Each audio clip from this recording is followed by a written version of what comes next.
తెలంగాణ రాష్ట్రం ఏర్పడిన తర్వాత మూడో ఎన్నికలు అయిపోయి కాంగ్రెస్ ప్రభుత్వం ఏర్పడి 2 సంవత్సరాలు గడిచింది. ఎలక్షన్ల ముందు చాలా హామీలు ఇచ్చినటువంటి కాంగ్రెస్ పార్టీ ముఖ్యంగా 6 గ్యారెంటీల పేరుతోని ఎక్కువ ప్రచారంలోకి వెళ్ళిపోయి అధికారంలోకి వచ్చిన తర్వాత 100 రోజుల్లోనే 6 గ్యారెంటీలు తీరుస్తా అని మాటిచ్చినటువంటి రేవంత్ రెడ్డి గారు 2 సంవత్సరాల కాలం గడిచిపోయింది. గ్యాస్ సబ్సిడీ లేదు, మహిళలకు 2500 రూపాయలు ఇస్తా ప్రతి అకౌంట్ లో అని చెప్పినటువంటి ఆ గ్యారంటీ లేదు.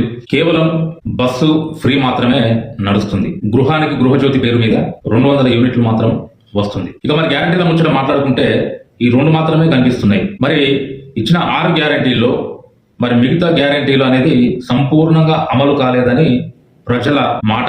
పల్లెలోకి ఎక్కడికి వెళ్ళినా కూడా కాంగ్రెస్ ప్రభుత్వం అటువంటి హామీలు కూడా నెరవేర్చకపోతే ఎలా అని మాట్లాడుతున్నారు. ప్రభుత్వం ఏర్పడినప్పటికీ ఇప్పటి వరకు టీఆర్ఎస్ ప్రభుత్వం మోసం చేసింది అని మాట్లాడుతూనే మరి ఈ 2 సంవత్సరాల కాలం గడిచింది అనేది ప్రజల మాట.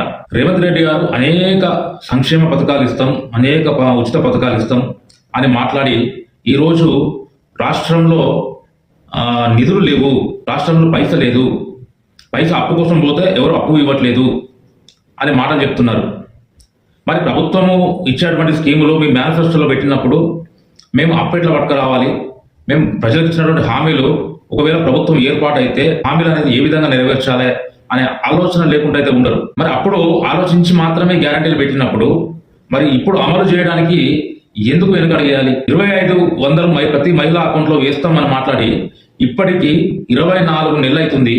24 నెలలకి సుమారుగా ఒక్కొక్కరి అకౌంట్ లో 60,000 రూపాయలు వేయాలి. మరి ఈ 60,000 రూపాయలు ఒక్కరి అకౌంట్ లో అయితే రాష్ట్రంలో ఉన్న మహిళలందరికీ మీరు వేసే అమౌంట్ ఎంత కావాలి? ఒక రూపాయిని ఇప్పుడు దాచిపెట్టుకుంటే 100 రోజులకు 100 రూపాయలు అయితే ఒక్కొక్క రూపాయి దాచిపెట్టుకుంటే మరి ఒకేసారి 100 రూపాయలు దాచిపెట్టాలంటే సాధ్యం కాకపోవచ్చు. అప్పుడు అవసరాన్ని బట్టి 100 రూపాయలు ఖర్చు పెడతారు. అదే రూపాయి పక్కన పెట్టుకుంటే మరి ఒకేసారి ఈ 24 నెలల మహిళా అకౌంట్ పడాలంటే 60,000 రూపాయలు. ఇప్పుడు మరి ఇంకో సంవత్సరం గడిస్తే ఇంకొంచెం పెరుగుతుంది, మరో సంవత్సరం గడిస్తే మరి కొంచెం పెరుగుతూ ఉంటుంది. మరి ఈ ఇచ్చినటువంటి హామీ నెరవేర్చే సమయం ఇప్పుడు మీరు టీఆర్ఎస్ ని క్వశ్చన్ చేస్తున్నారు, మంచిదే.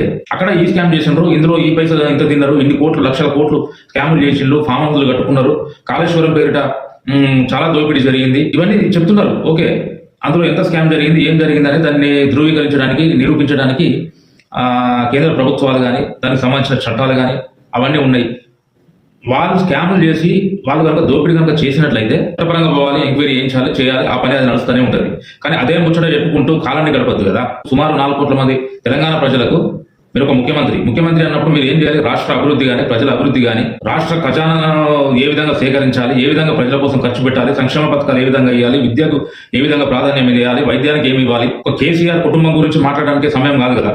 ఈ సమయాన్ని మాట్లాడుకుంటూనే సమయాన్ని గడుపుకుంటూ పోతే తిరిగి మళ్ళీ ఎలక్షన్లు వస్తాయి. మళ్ళీ ఎలక్షన్లు వచ్చిన తర్వాత దీనికంతా కారణం మమ్మల్ని ఎవరు ఏం పని చేయనీయలేదు, ప్రతిపక్షాలు అడ్డుకున్నాయి, కేంద్రం నుంచి ఈ నిధులు ఎవరు ఇవ్వలేదు, రానివ్వలేదు అని మళ్ళీ ఆ ఎలక్షన్ టైం వరకు మళ్ళీ చెప్పడానికి ఈ సమయాన్ని అంతా వృధా చేస్తున్నారు రేవంత్ రెడ్డి గారు. 10 సంవత్సరాల కాలంలో కేసీఆర్ గారు అన్యాయం చేసిన రాష్ట్రానికి అనే ఉద్దేశం ఉండి వాళ్ళని పక్కన పెట్టారేమో ప్రజలు.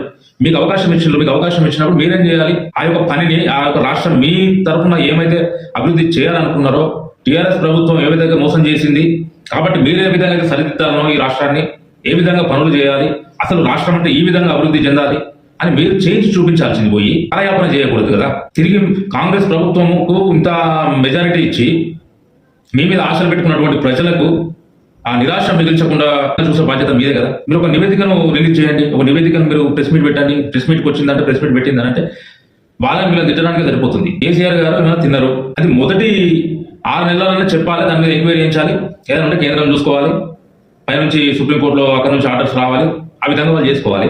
ఆ పనులు ఏమంటే దాని పక్కన నడిపేయాలి. అదే ముందర పెట్టుకుని రాజకీయం చేయదు కదా. అందరూ రాజకీయ నాయకులు చేసేది కూడా మీరే చేస్తే వాళ్ళకు మీకు తేడా ఏముంటుందండి? అది కాదు మనం చేయాల్సింది ఏంటిది? ఎవరు తిన్నారు, ఏం చేసినారు అనేది కొన్ని రోజులలో మొదటి 3 నెలల్లో మొదటి 6 నెలల్లో చెప్పుకోవాలి. మిగతా అంతా మనం పని మీద పడాలి. రాష్ట్రాన్ని ఏ విధంగా అభివృద్ధి చేయాలి, ఐటీ కంపెనీలు ఏ విధంగా చేయాలి, నిరుద్యోగులకు ఏ విధంగా ఉద్యోగాలు ఇవ్వాలి, విద్య మీద ఎలాంటి ఫోకస్ పెట్టాలి, గవర్నమెంట్ స్కూల్స్ అనేది డెవలప్ చేయాలి. సరైన విద్య ఒక పేదవాడికి పోవాలి అని అనుకుంటే ప్రభుత్వ స్కూళ్లను అభివృద్ధి చేస్తే ఆ విధంగా స్కూళ్ళకు వెళ్తారు. మీరు ఒక చట్టం చేయండి. నా నుంచి ఒక చిన్న రిక్వెస్ట్, జేకే మీడియా నుంచి ఒక చిన్న రిక్వెస్ట్ ఏంటంటే ప్రభుత్వ ఉద్యోగులుగా ఉన్నటువంటి వ్యక్తులు ఎవరైనా అటెండర్ కానుండి మొదలు పెడితే ఐఏఎస్ వరకు వారి కుటుంబాలు వాళ్ళ ఉన్న పిల్లలు ఎవరైతే ఉన్నారో వాళ్ళందరినీ ప్రభుత్వ స్కూళ్ళకు పంపివ్వండి. ఆ ప్రభుత్వ స్కూళ్ళలో వాళ్ళ పిల్లలు చదివితే మిగతా పిల్లలు కూడా అందులోకే వేస్తారు.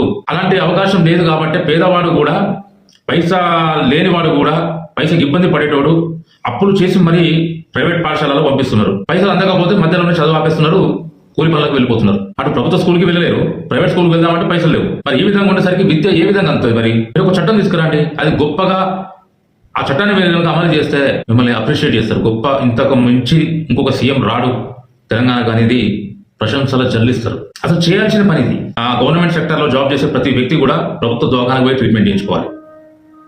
ప్రభుత్వ దవాఖానలోనే డెలివరీ కావాలి, ప్రభుత్వ దవాఖానలోనే సర్జరీస్ ఏమన్నా అక్కడే కావాలి. పాఠశాలలకు ప్రభుత్వ స్కూళ్ళకు మాత్రమే వెళ్ళాలి. ఇలాంటి చట్టం మీరు తీసుకురండి. లక్షలు ప్రభుత్వ ఉద్యోగులుగా ఉంటూ లక్షలు ప్రభుత్వం మీద నుంచి పైసలు తీసుకుంటూ వాళ్ళకి డబ్బు ఉంది కాబట్టి కార్పొరేట్ స్కూల్స్లలో పెద్ద హైఫై స్కూళ్ళలో చదివించుకుంటారు. పేదవాడికి గవర్నమెంట్ స్కూల్లో సరైన విద్య లేదు. గవర్నమెంట్ స్కూల్ పోదామంటే అక్కడ ఉపాధ్యాయులు చక్కగా ఉండరు. అడిగి పోలేక ప్రైవేట్ స్కూళ్ళకి పంపిస్తే ప్రైవేట్ స్కూళ్ళ ఫీజులు ఆస్తులు అమ్ముకొని కూడా కట్టినా కూడా సరిపోనంత ఫీజులు ప్రైవేట్ పాఠశాలలో ఉంటున్నాయి. ఈ విధంగా అయితే మరి ప్రజలు ఏ విధంగా అభివృద్ధి చెందుతారు? విద్య ఏ విధంగా వస్తుంది? మంచి వైద్యం ఏ విధంగా వస్తుంది? అంటే కార్పొరేట్కి అప్ప చెప్తే కార్పొరేట్ ఆ ప్రజలను నిండా ఉంచి చివరికి ప్రాణాలు కూడా తీసేటువంటి పరిస్థితి ప్రైవేట్ హాస్పిటల్లో ఉంటుంది. సరే, ఈ విధంగా మీరు ఇవ్వాలని చెప్పేసి నేను కోరుకుంటున్నా. కానీ ప్రభుత్వాన్ని సక్రమంగా జరిపించండి. అవకాశాలు ఒకసారి వస్తాయి. మీకు అవకాశం వచ్చినప్పుడు గతంలో చేసే ప్రభుత్వాలు ఏవైతే తప్పులు చేసేదని మీరు మాట్లాడుతున్నారో అలాంటి తప్పులు మీ ప్రభుత్వంలో కూడా జరగకుండా చూసుకోండి. 2 సంవత్సరాలు గడిచినాయి, కేవలం ఇంకా 3 సంవత్సరాలు మాత్రమే సమయం ఉంది. 3 సంవత్సరాల సమయంలో రాష్ట్రాన్ని ఏ విధంగా అభివృద్ధి చేస్తారో, రాష్ట్రాన్ని ఏ విధంగా ముందుకు తీసుకెళ్తారో, ప్రజలకు ఇచ్చిన హామీలు ఏ విధంగా నెరవేరుస్తారో. ఇప్పటి వరకు సర్పంచ్ ఎన్నికలలో మంచి మెజారిటీతో కూడా మీరు గెలిచినారు. పనులు చేయద్దు మమ్మల్ని గెలిపిస్తారా అనే ప్రశ్న మీ నుంచి రావచ్చేమో. కానీ ఇక్కడ మేము ప్రజలకు పోయినప్పుడు ఏమంటున్నారంటే ప్రభుత్వం కాంగ్రెస్ ఉంది, ఇక్కడ వేరే వాళ్ళు గెలిచినా కూడా మాకు నిధులు రావేమో అనే భయంతో కొంతమంది కాంగ్రెస్ ప్రభుత్వం వైపు చూసిండ్రు అనేది అక్కడ ప్రజల మాటగా తెలుస్తుంది. కాబట్టి మీరు మీ మీద నమ్మకం పెట్టుకున్న ప్రజలకు మంచి ఇచ్చినటువంటి హామీలు నెరవేర్చి ప్రజల్ని అభివృద్ధి చేసే పనులు మీరు చేస్తే మరొకసారి కూడా మీరు గెలిచే అవకాశం ఉంటుంది. కాంగ్రెస్ ఇచ్చినటువంటి హామీల మీద, కాంగ్రెస్ ఇచ్చినటువంటి చేసేటువంటి డెవలప్మెంట్ మీద ఏమైనా అనుమానాలున్నా, ఈ పనులు చేయలేదు అనే ఆలోచన మీకున్నా నా కామెంట్ బాక్స్ లో పెట్టండి. మీ ప్రతి ప్రశ్నను నేను ప్రభుత్వం